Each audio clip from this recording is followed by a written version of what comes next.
Today I'm going to be talking about my final major project, which I've based around the video game industry with a focus on concept art, as this is one of the areas that I would like to look into when I finally leave college.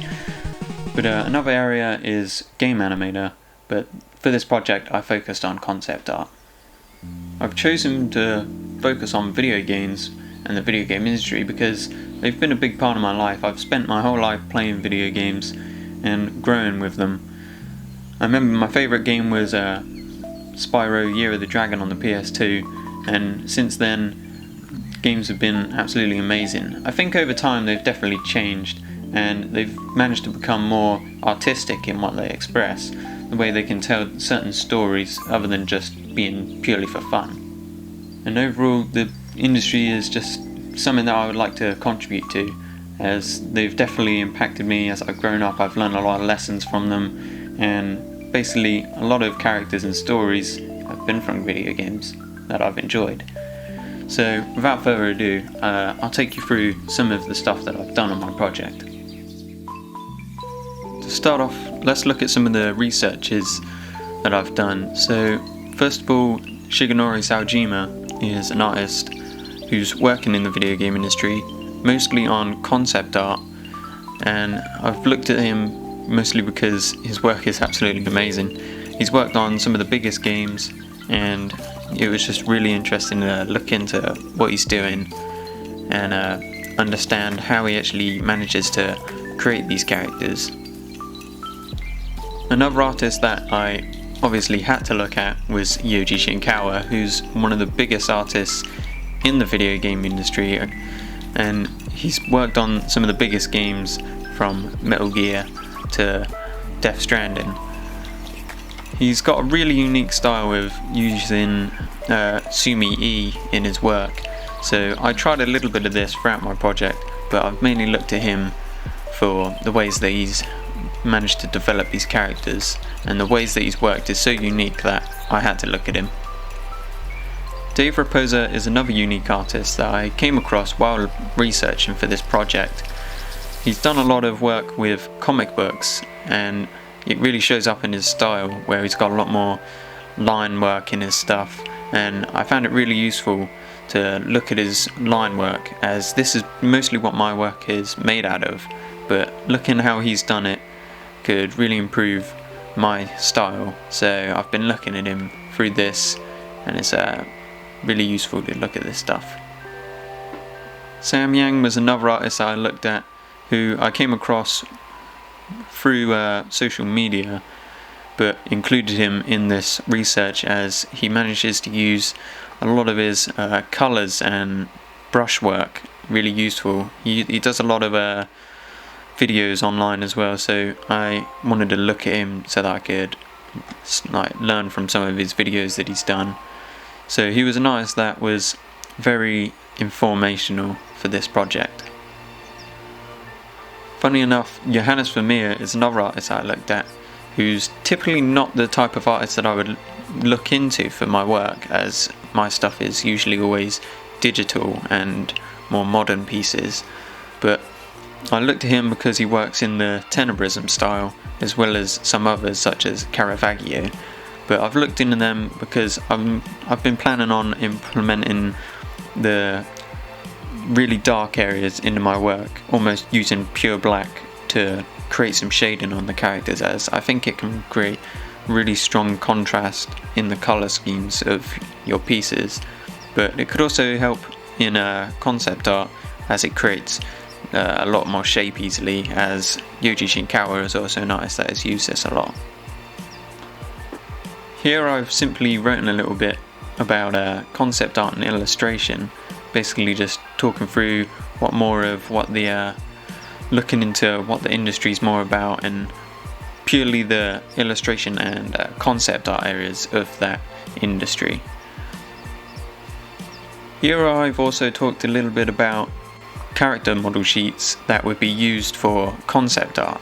It's not just character model sheets that would be used, sometimes they're more used in 3D software as well, so the concept artist would use these model sheets to do almost three dimensions of the character, drawing front views and side views and back views, and then the 3D artist would use that to model around the character, giving them a full 360 view of pretty much what their outfit and character would look like. I started off with character designs for the main protagonist, which were basically trying a lot of different hairstyles and trying to come up with the style of what the character would be like. So I tried a lot of different styles from shorter to longer, but I knew I kind of wanted it to be within the shorter range, and I tried a few messier hairstyles and a few more smarter ones, some that were parted from the centre and some that were parted from the side. I later decided upon parting it from the left side so that it would, well, I wanted it to be parted from the left side and a little bit messy at the same time. I'd also experimented a little bit around with the facial hair, as I thought it could be like in there's a game, Red Dead Redemption 2, where the character, over time, their facial hair and hair would grow over the time within the game, and then you could style it how you want. So I thought that would be a good thing to include here if that was to be added into this game. Next was designing the main core of the outfit for the protagonist, which was I decided to go for something that would be like maneuverable, as well as have a lot of combat stuff on there, so you could have a few things holstered. So I went for a sweater or a jumper with some jeans and some combat boots, and then with this I added a shoulder harness for this design so that there could be a holster on the side of him, and then also added a body harness with the zip line, which is a carabiner with a extendable cord that would pull out and be able to clip onto zip lines and like be able to use for climbing and combat and stuff like that. With the climbing in mind, I added a rope for a decorative reason. It wouldn't actually be one that you would use in the game, but it would be there to show that you can use some rope in the game. So it would be hanging on parts of the clothing and equipment. With this, I also tried a few different I tried some alternative colour designs for this character. I think the most effective one, other than the one I've chosen, is the blue and tan colour. I just think they work really well together, being dark and then light on the bottom, and they're like quite complementary of each other. But the colours I went for was the red or burgundy kind of colour. Another outfit I did was the snow outfit, which would be used obviously in snowy or icy conditions within the game. So because it was related to snow, I went for a fur coat kind of style around the collar, and then the outfit would be equipped with more like ice climbing equipment. So there'd be an ice pick, which would be used for climbing in the ice and picking away at the ice and stuff like that. I'd also looked at adding some ice cleats to the bottom of the boots so that it would be effective for walking in the snow and the ice. Next was the desert outfit, which I decided to go for a slight I decided to try and go for a mummy kind of style for the wraps of bandages around the arms, as all the other outfits used fingerless gloves. But for this one I wanted it to be related to something more around the desert, and mummies were very related to pyramids, and the pyramids are built within the desert, so I wanted to add that. I also added a hooded cape so that you could wear that within the desert for a reason to basically keep the sun off of you, so that would be a reason within the game to wear that. Again, each outfit is containing the carabiner zip wire, because each outfit would have it as its it would be a mandatory thing throughout the game to have the climbing equipment. The next design is the robotic arm design, which I later turned into the robot arm. But this is the first design of the robotic arm. It was the this one is more of a slide-on kind of style of putting the arm on, and it would be having some different areas on there that would have wires connecting to the arms and different parts of the arm. It would then be strapped on through the black leather straps around the shoulders. This is the same outfit as the first one, but taken away the shoulder straps and replaced with harnesses around the legs. Next I created some of the robotic arms, and the first one was just a standard arm that you would use for like stronger attacks, so it would create an aura around your character for them to pull off more stronger attacks with their sword. The next arm that I created was a rifle arm, which would be used to fire bullets. Basically there would be a smaller turret on top that would fire like rapid fire little bullets, but they would be weaker than the big shot, which you would hold and go into a stance to fire almost like sniper bullets. Well, with the two main characters I tried to connect them together with the colour yellow. So on this one I've added a yellow flower that would be taped to the side of the gun or the side of the arm by some bandages or something like that. The next design for the robot arms was a dragon arm, which was very inspired by the samurai style, and they have a lot of red and black within the samurai armor, so I wanted to try and connect it to that. With the arm it would basically be able to summon a digitally created dragon that would fly and attack for you.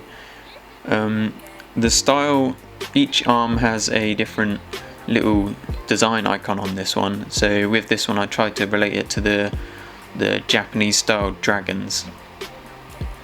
Next up was the firearm, which is an arm that would be able to engulf itself in flames for strong punches attacks, as well as be used as a flamethrower, and it would also be used to turn your weapons into having them to have like fire abilities as well. With this one I took some inspiration from like flamethrowers and stuff like that, the way that they have canisters on the side, and with this I've also used a yellow gem that would be taped to the shoulder or pinned onto the shoulder to symbolise the yellow that connects both the characters. And the last design that I did was the ice arm, which would be, again, it would have similar attacks and abilities to the firearm as they're both elements. So the ice arm would turn your weapon to have ice abilities. You would also shoot icicles and be able to freeze the whole arm to have a strong hitting attack as well.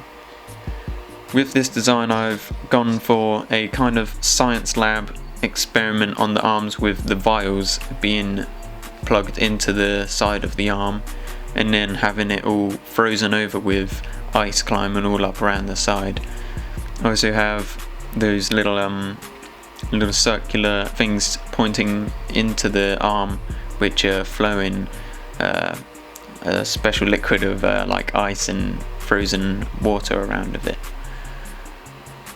With this one I put a yellow kind of cloth over the arm, the shoulder, so that it would be that would resemble the yellow that connects them all. With the secondary character I did the same with the first by trying out different hairstyles.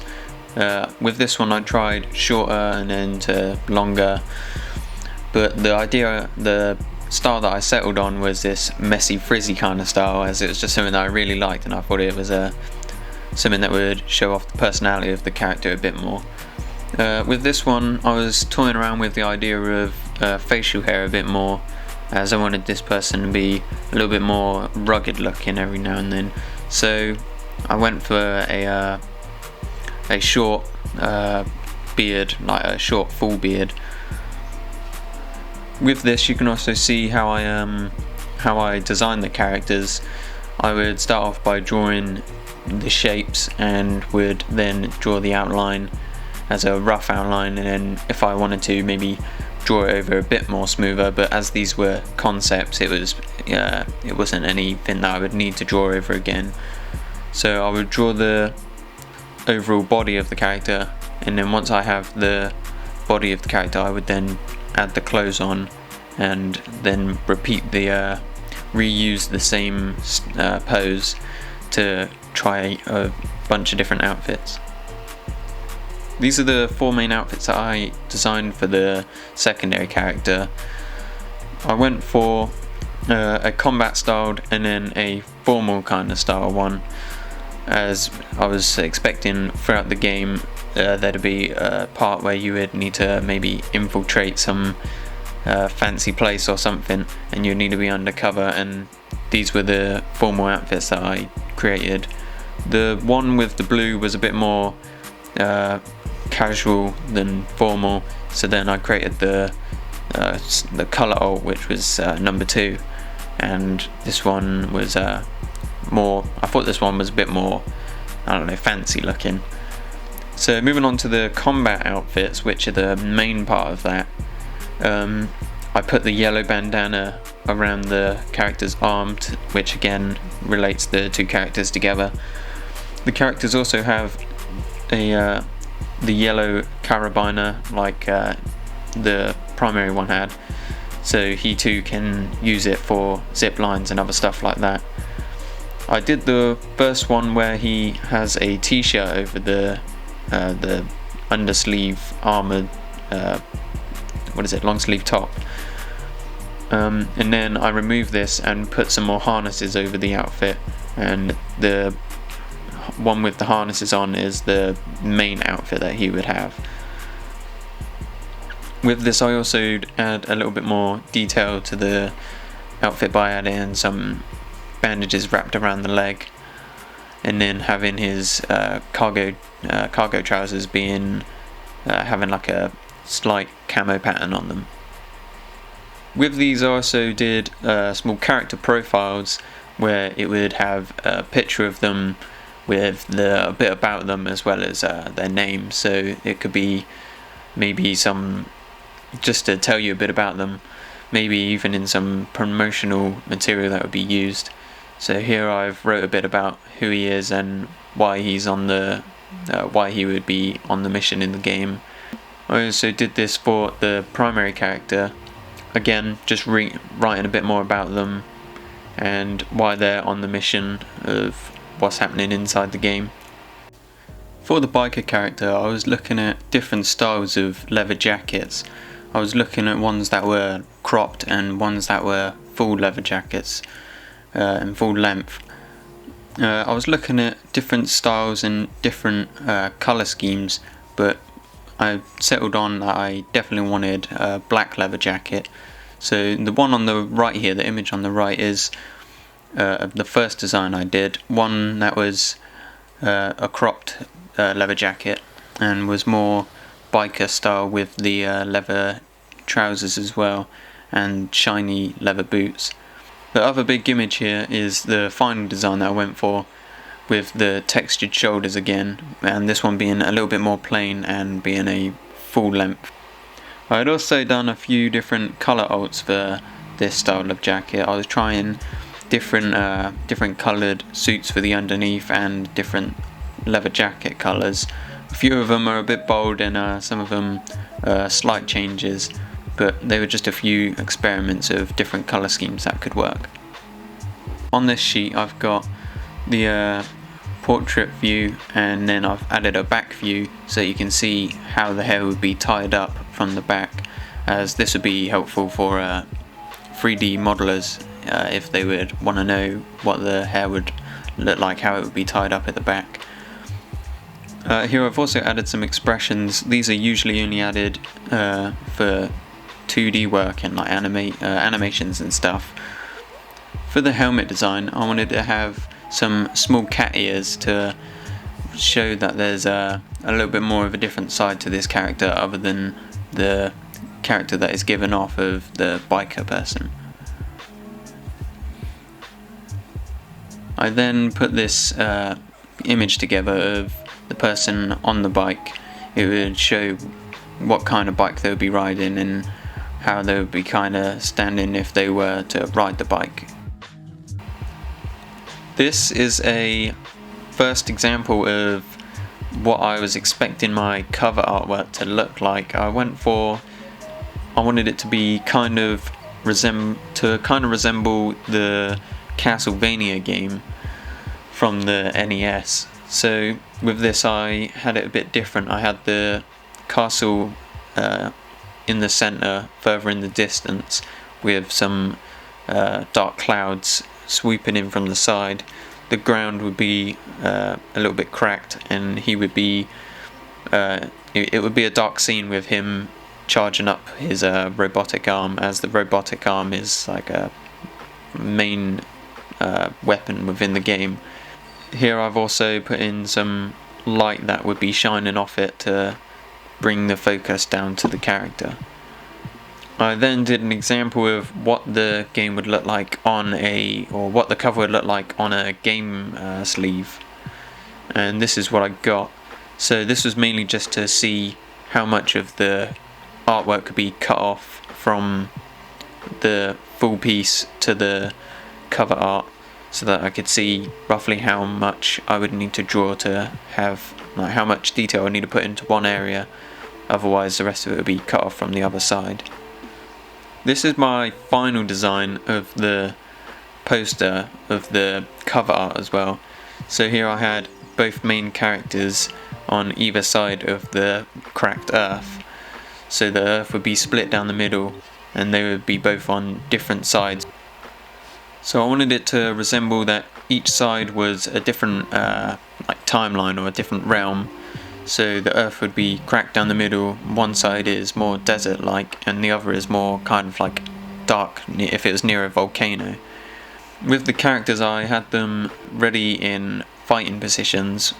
The character on the left is thrusting his arm forward with electric coming right out of the arm, with the character on the right being in a stance ready with his sword.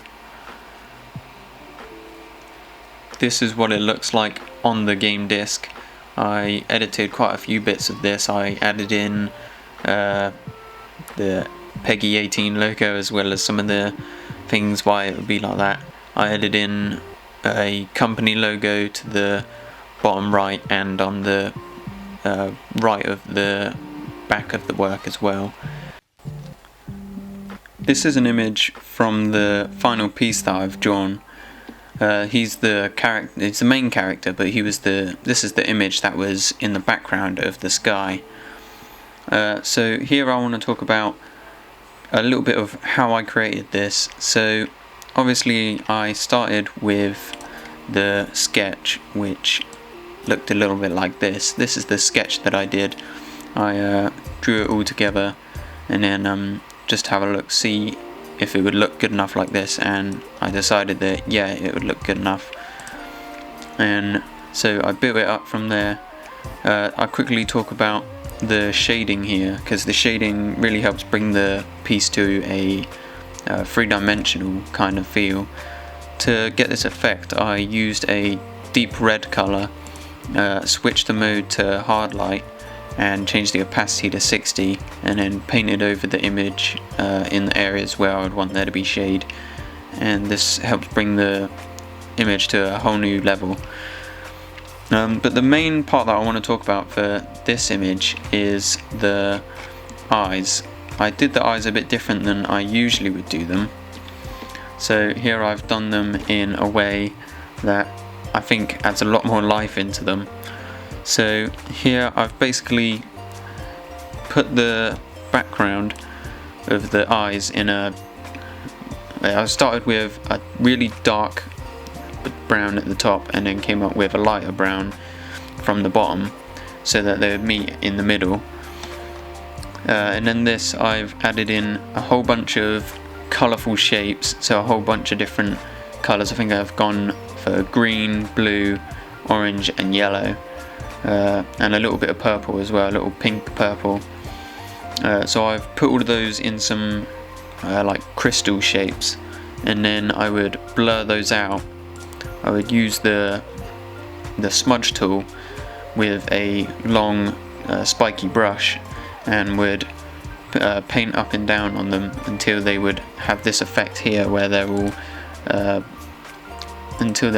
faded and they flow up like that. I then added in the pupils with some black, and then sketched a little scratched them in, and then used the same smudge brush to smudge the center of the pupil a little bit more.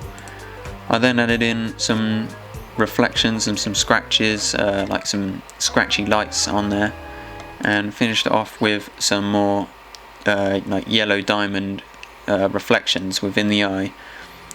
I really like this effect. I learned it from an artist online, and I think it's really effective. It brings the characters so much more to life than it would if they were just the way that I've done them otherwise. This is the main character for the art cover, and this is the smaller version where he's in the center, in the front. He's in the front view.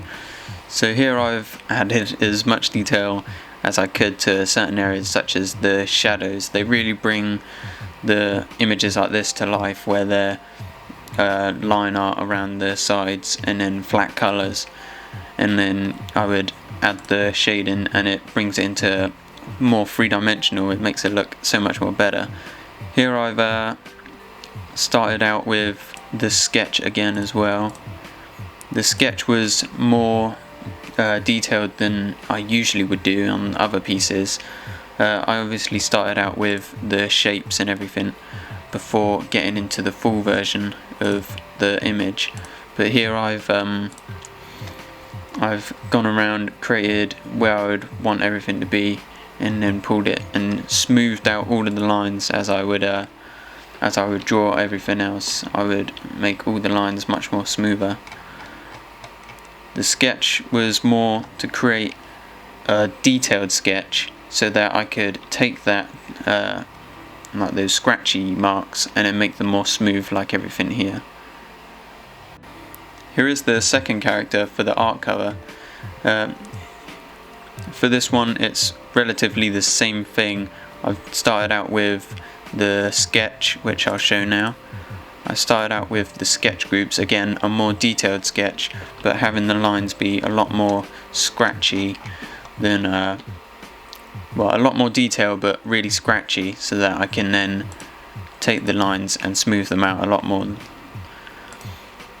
Again with this one, the image is flat colours with a thick outline or a semi-thick outline on areas, and then again the shadows and the shading really brings it all together to bring a three-dimensional look.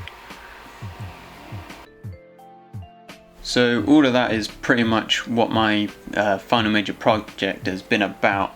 Pretty much the gaming industry, and I was purely focusing on concept art, and then at the end having the finalized piece. Here. So pretty much with all of this, it's been a really tough time actually. I've been struggling with a lot of different parts of this project, but all in all I think it's turned out pretty well at the end. I'm happy with it, but I've taken inspiration from a lot of different artists and a lot of different games. There's been a lot of games. I would say the most influential game would be Devil May Cry 5, as that's one that I was playing a lot at the time before starting this project. Another game would be Legend of Zelda Breath of the Wild, which it's just a really creative game with a vast open world for you to explore, and there's a lot of emphasis on the world there, so I want to try and put that in my game as well. A lot of emphasis on how the world would affect the characters. There's also been some other games such as Streets of Rage 4 and Resident Evil 2, the remake. They have some areas within the game to view concept art, and that's really been helpful to look at that as well, to look at how they actually do it and the way that theirs has turned out. So seeing how they've developed their characters and enemies within their games has been really helpful, I'd say. Another piece that would be really helpful, or has been really helpful, is this bad boy. Is The Legend of Zelda Creating a Champion book, which is full with concept art and art that wasn't used within the game, and different ideas that they developed throughout the whole process. And this has been really helpful to look at and to study, to understand where they went, like the path that they took through creating their own game.